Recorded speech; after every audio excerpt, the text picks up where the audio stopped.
Sid Dolby has lived at Corlette for 40 years and he's seen many changes. But he says the proposed Marina and 75-room motel is going too far. The people here along this beach area are very concerned, but the people back further are very concerned also because they come and swim on this beach. Developer Ian McAndrew says Pepper's Anchorage is just what the region needs. The motel and marina with mooring for 80 boats fits to the letter a local council draft plan on tourism development needs for Port Stephens. But Sid Dolby and his Corlette concerned citizens have researched the environmental impact study and they say the region is too fragile to support the resort. Apart from losing their convenient moorings, some residents also believe they'll lose their beach as tidal sand builds up against the rock wall marina. The developers say they'll dredge any sand build-up and take it back to the beach. The rock breakwater wall is the recognised most stable of all harbour walls, and it's quite in keeping with what else has happened in Port Stephens. Plans for Pepper's Anchorage will be on display for public comment until the 8th of next month. Mr McAndrew says he believes the community will approve. I would invite them to have a look at the site because, quite frankly, the shipyard that exists on it at the moment is an environmental eyesore with rusted hulks. It's unkempt, it's untidy, and this resort development is going to really enhance the neighbourhood. The Corlette concerned citizens will hold a protest meeting on Saturday in the local community hall. If this goes ahead, what place is going to be next? What headland is going to be next? What beach is going to be next?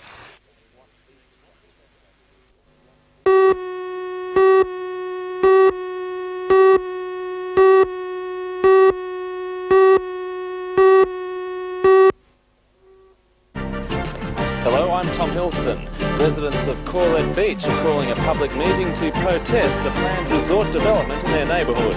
They say the beach environment is too fragile to support the luxury villa units and planned rock wall marina. For all the news, join us tonight at 6.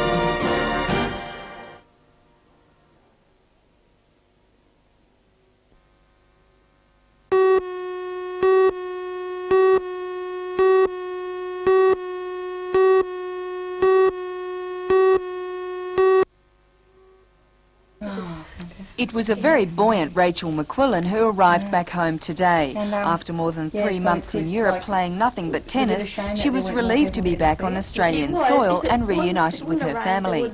At 16, Rachel has managed to attain a first for Newcastle. She and doubles partner Joanne Fall successfully clinched the Wimbledon girls junior doubles, making them the #1 female junior doubles combination in the world. Well, it rained a couple of days and it got held back, so the last couple of days before we went away to France, it kind of all rushed and we played 3 matches in a day, so the crowd died down a little bit and there weren't that many people watching, so it was kind of hurried at the end and we had to play in the dark, so when we finished we didn't quite realise we won it until later on that night we sat down and we thought, yeah, we won this title, it's great, so it's good. Rachel admits that her trophy, which is the size of an egg cup, was a bit of a surprise, but is thrilled with it regardless. Well, the real one is a lot bigger than this one. When we held it up, it was about this big, and when my partner Joey took this out of the box, we kind of had a look at it twice, and we thought, is this it? Is this ours? And no, but it is kind of cute. I like it a lot, but at least we won it, got our name on it, and it will always be there. I took it out. Rachel says she found it tough going being away from her family for 3.5 months and believes it was her sister's fluke win in a competition, enabling her to go to Europe to watch the match, that gave Rachel the morale boost to really take on Wimbledon. 14 weeks, 15 weeks had passed and I think I was getting to the stage where I wanted to, get on that plane and go home. So just seeing Kim there was great. She watched my matches and I felt more at home too.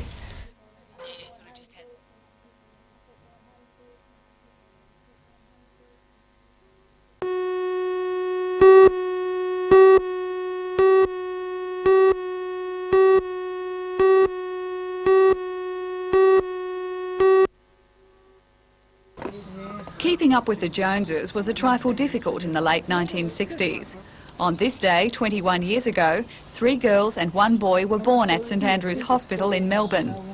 At the time, they were the largest multiple birth in Australia. The 4 babies were safely delivered by caesarean section. Andrea, Carolyn, Susan and Dean have since moved from home, but came from all parts of Australia for their unique celebration. Despite the obstacle of the truck blockade at Yass, the two girls made their Melbourne migration just in time to join their brother and sister for the birthday reunion. As young children, the quads were often surrounded by media attention, but they say it made no difference to the way they were treated at school.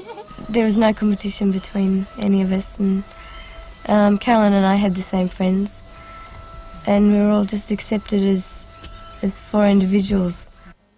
And having three sisters and no other brothers did have its advantages for youngest quad Dean. I met plenty of girls. So is that an advantage growing up with three girls? I think it is, yeah. Gives you a step ahead, you know.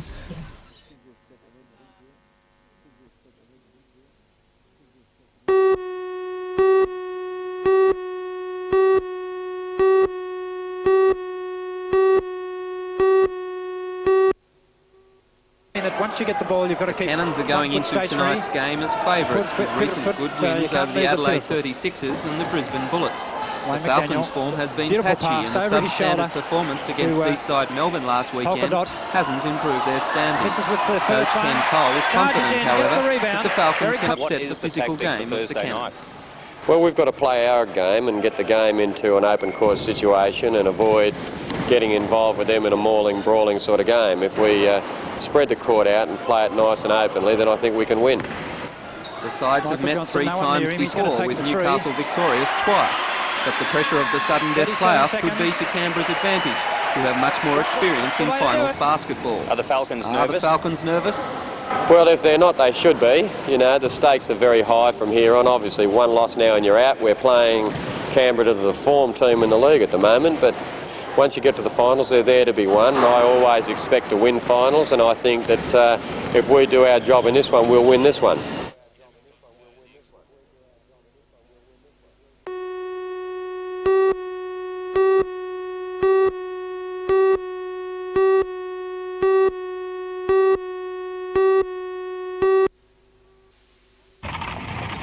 There's probably no better way to enjoy the wineries than rollicking along in a horse-drawn carriage, and visitors to the Pokolbin region will now have the opportunity to ride in what's believed to be Australia's biggest horse-drawn coach.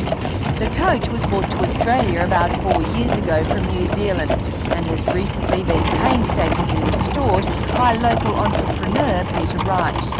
To my knowledge, it's the largest operating horse-drawn coach in Australia, and it's also a travelling antique, so it's not a modern rebuilt one. It's actually a restored coach. It was imported from New Zealand about 5 years ago, and a company I'm associated with purchased it then, and I finished restoring it, and there it is. Peter believes there's no better way to see the region than from his coach, and it certainly overcomes the problem of drink driving. It's used for half-day and full-day wine tours, mainly catering for adults, but children enjoy it as well. As a hostess on board, we take a leisurely jaunt around the wineries, mainly the smaller wineries, and we also have champagne for people on board, plus cheese and bickies and all the rest of it. Beautiful view and a relaxing way to get round the wineries.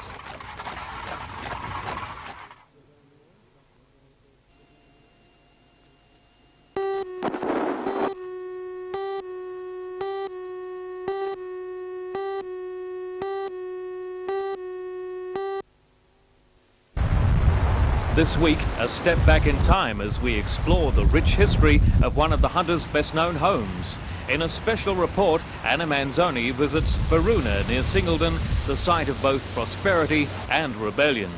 In many ways, the events which unfolded at Baruna last century marked the beginning of the end of transportation in Australia.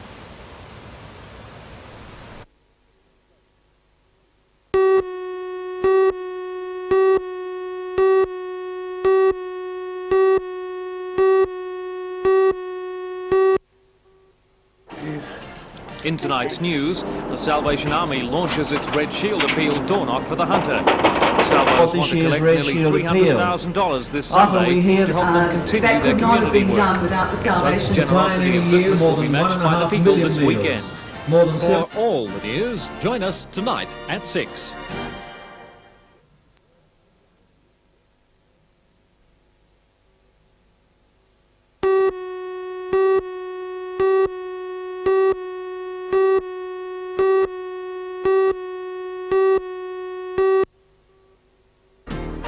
Hello, I'm Tom Hilston. Decision makers from the Australian mining industry were out in force today at Wyong to see a demonstration of the latest in mining technology. At 1.5 metres tall, the mine Dozer can lift 25 tonnes, and its developer Domino Industries say it's a world beater. For all the news, join us tonight at 6.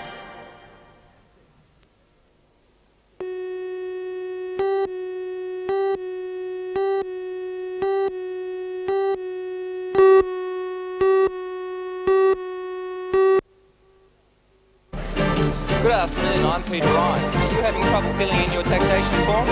Well, tonight on the news we're visiting a new information centre at Garden City. The taxation office has set up the centre and it hopes to explain all your tax problems. For all the news, join us tonight at 6.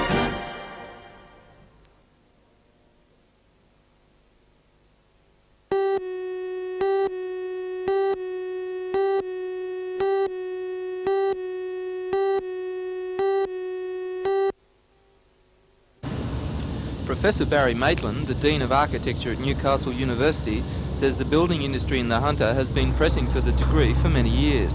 Till now, aspiring building students have had to move to Sydney. It's been something that's been dear to the hearts of a number of the people in the industry here. It's been seen as a tremendous need for the region. Professor Maitland says there is definitely room for specially trained builders in the area. It's becoming apparent that as building projects get larger and more complex, it's necessary to have higher qualifications in the industry. The 4-year course is expected to begin in 1990 with a first-year intake of 25 students. The following year, the university is hoping to extend the course to an external program, a first for this country. Industry response to the new course has been good. Norm Steep of the Newcastle Master Builders Association is happy to see a more professional approach to builder education in Newcastle. He says people actually working in the industry will be involved in the course. Yes, we've already had a say in that. There are established courses in Sydney now that have had input from builders, and this particular course is based on one of the courses in Sydney where we've had full input from the building fraternity.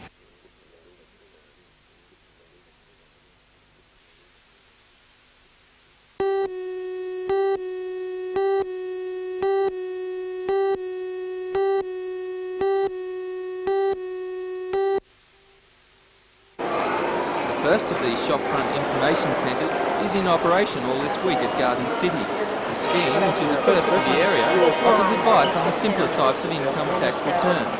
Officials say that any questions that cannot be answered will be passed on to the appropriate experts. The Deputy Commissioner of Taxation in Newcastle, Bill Mulheron, says the information centre will be at Stockland Mall next week and on the Central Coast next month. Who will benefit from the information centres? Well, the people who use the shopping centre. They can be the people who work in the shopping centre, people who go there and visit. Will be there at all shopping hours, so late night and Saturdays will allow the a person who doesn't get time off during the week to go to the centre too.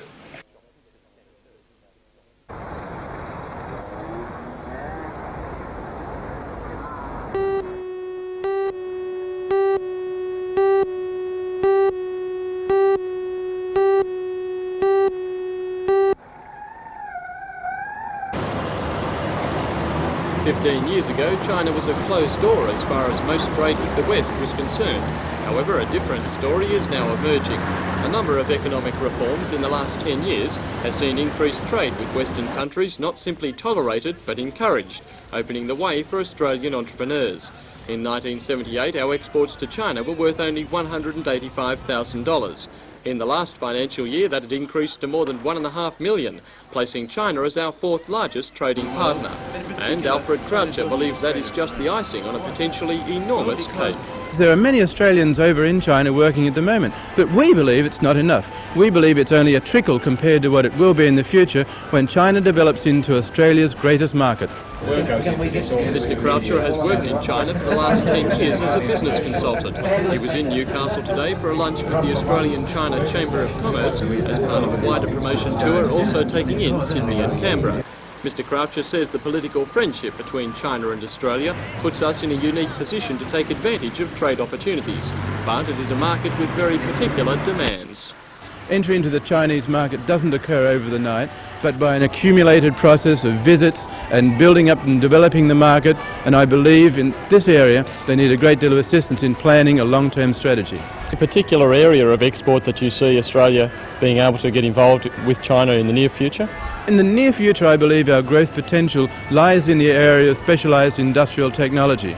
If you take a place like Newcastle, here we have a treasure house of industrial technology, heavy industry, we have infrastructure, we have energy technology, things that China desperately needs to import to produce the growth that's going to take China into the 21st century. So people from Newcastle could be...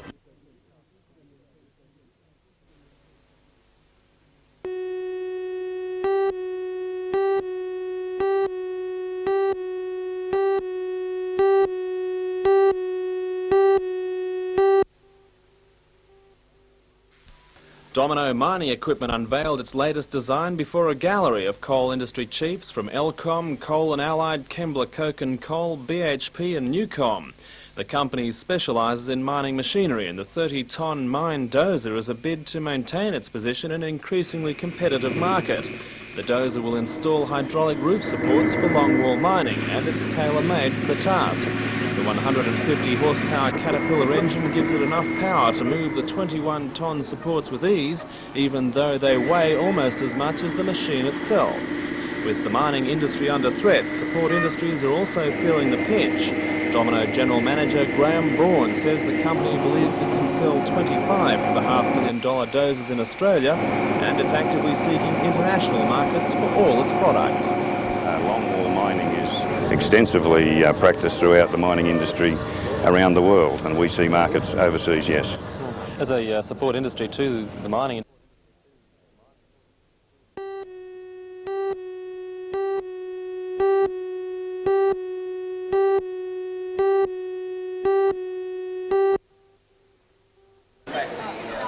thanks to a closely guarded process, manufacturers of natural lean meat say nothing comes close to equalling their low-fat, low-cholesterol, low-calorie product. Developed by Newcastle butcher Dallas Chapman, the meat has gone onto shelves at 7 locations in the city. Marketer Larry Powell says this first trial aims at busy mothers with young children and other consumers needing a pre-cooked lean meal of beef, mutton, chicken or pork. Our product's one of the products that is ideal for any healthy lifestyle. Consumer reaction was just what the producers hoped for. Well, it's spicy, isn't it? It's lovely. It's got a different taste about it, but I like this. This is nice. Mr. Powell says there have been a few snags at the factory, which he puts down to teething problems, but the company is now more than ready to meet the demand. I guess that right at the moment we have a capacity to produce at least 3 times what we expect to sell in the Newcastle market, so we can gear up very quickly if the demand increases.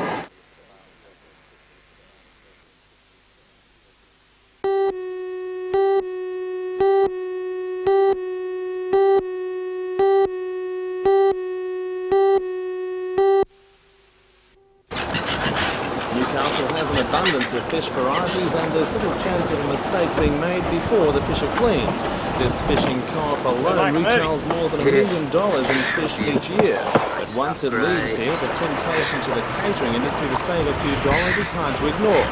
However, Regional Health Inspector John Hawthorne says a restaurant that tried to dupe a Newcastle customer would be taking quite a chance. The people of the Hunter region, particularly those nearer the coast, are very knowledgeable, experienced in detecting fish varieties, because fishing is a very big pastime in this region generally.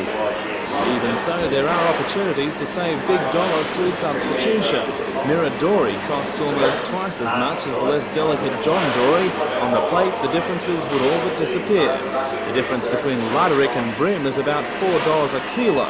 Out of their jackets, they'd be identical to inexperienced diners. To his knowledge, this isn't common, but John Hawthorne says his department has detected more elaborate cons using so-called fish sticks.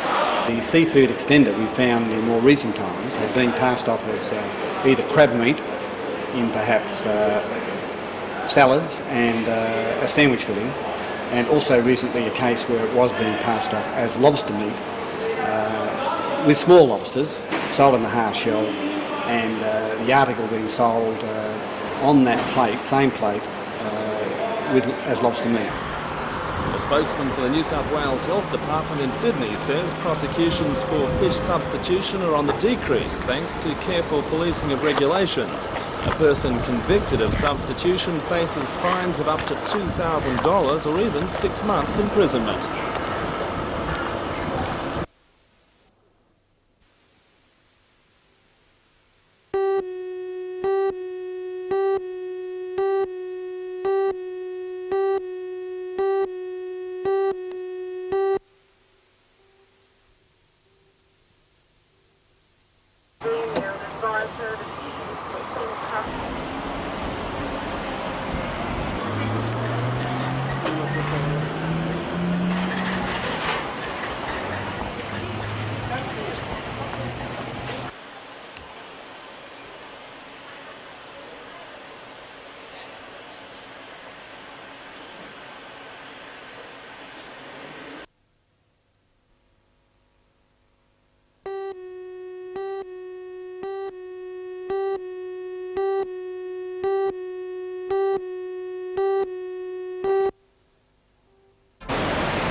State Environment Minister Tim Moore was in Newcastle today on a familiarisation tour of Hunter District Water Board facilities.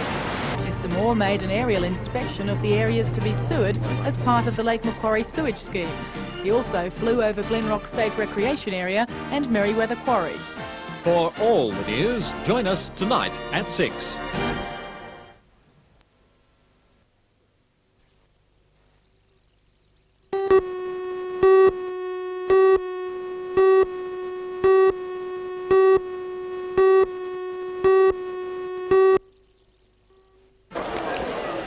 In tonight's news, we have an exclusive interview with members of the Newcastle University Revolutionary Committee. The committee has organised Autonomy Day on the campus, a day when students run amok and snub their noses at authority.